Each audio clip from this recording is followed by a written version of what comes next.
It's ironic that Disney decided not to do any more of the Fantasia series because for the next couple of films, they'd be trying endlessly to try and recreate it.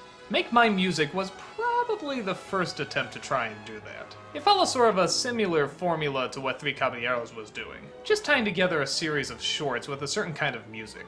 Although in Three Caballeros, where they had a character at least tying the stories together, though loosely, this one, they just show the shorts. Again, much like Fantasia. Except the music isn't classical music, it's more music that was popular at the time.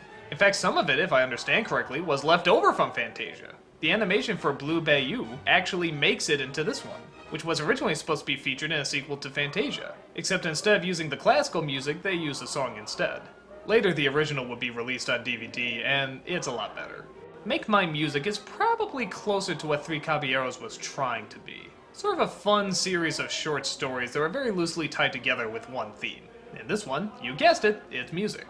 Though some classical does make it in, for example, we do have Peter and the Wolf, though it does have a narrator as well, but it works okay. We also have a short that really seems to have nothing to do with music. Remember the cartoon Mighty Casey Up to Bat? Yeah, it's from this. It's a great story and it's hilarious, but what's it have to do with music? Is talking and rhyming really the same? Well, however you want to take it, it's still great to watch. Here the short stories work a lot better. Some just create atmosphere, others tell a full narrative, and they're all pretty solid. I can't think of any part I particularly didn't like. Favorite moments include Casey, again Peter and the Wolf, but by far my favorite is the singing whale, with all the singing voices done by one person throughout the entire thing. That is awesome. For whoever heard of an operatic whale? I don't believe it! I don't believe it!